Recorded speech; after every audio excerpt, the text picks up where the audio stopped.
Assalamualaikum anak-anak. Kita berjumpa dalam mata pelajaran fikih.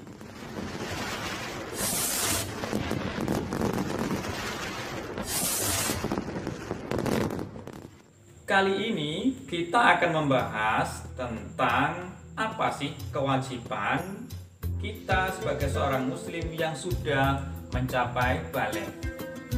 Nah, kemarin sudah kita bahas anak-anak tentang masalah khitan. Oke, kita ulangi ya. Khitan itu artinya adalah memotong menurut bahasa.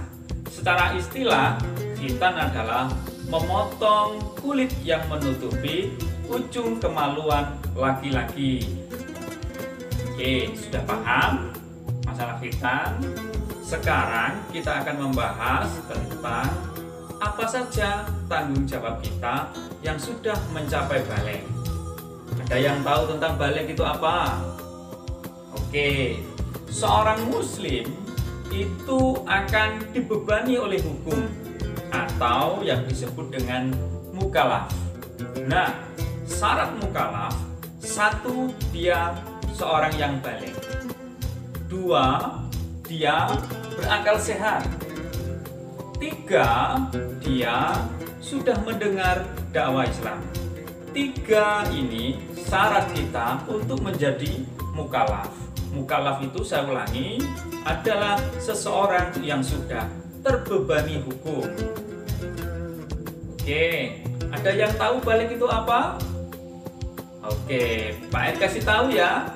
Baligh menurut bahasa adalah sampai, dan baligh menurut istilah adalah sampai pada usia dewasa. Lalu apa ciri-ciri seorang yang sudah baligh? Satu, kalau dia seorang perempuan, dia sudah mengalami haid atau menstruasi. Dua, kalau dia seorang laki-laki, dia sudah mengalami mimpi basah.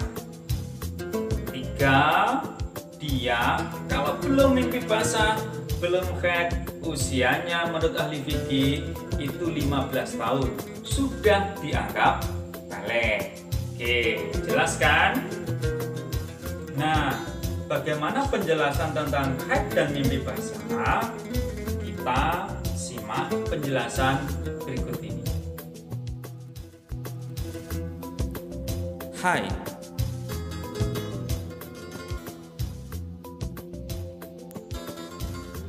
Pengertian haid menurut bahasa artinya aliran.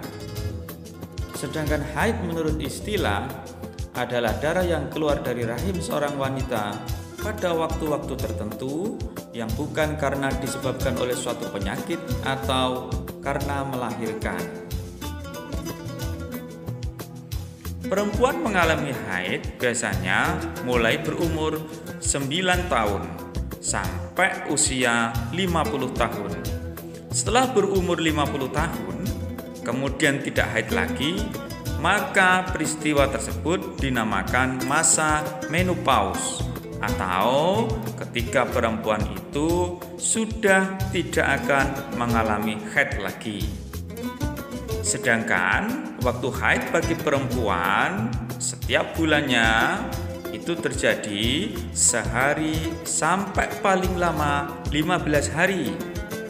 Sehingga jika setelah 15 hari masa haid itu berlangsung, maka itu disebut istighadah.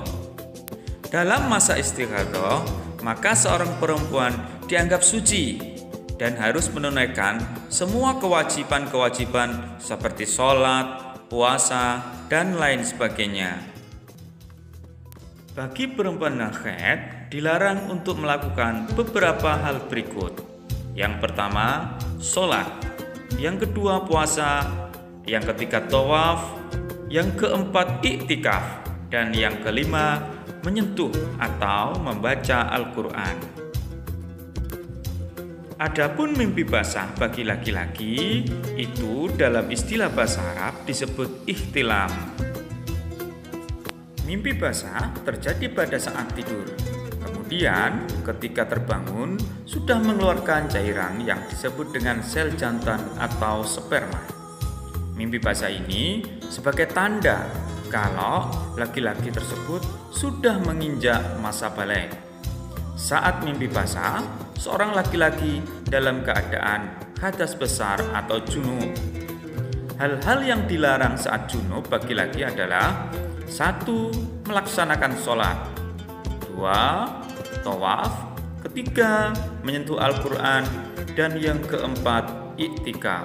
Bersuci dari junub adalah dengan cara mandi wajib atau mandi besar yang akan diterangkan di bab berikutnya. Bagaimana anak-anak? Sudah jelas kan? Kalau sudah jelas, kita ucapkan Alhamdulillah. Semoga ilmu kali ini benar-benar bermanfaat bagi kita semua. Semoga Allah memudahkan semua yang kita pelajari. Amin. Akhir ya. Wassalamualaikum warahmatullahi wabarakatuh.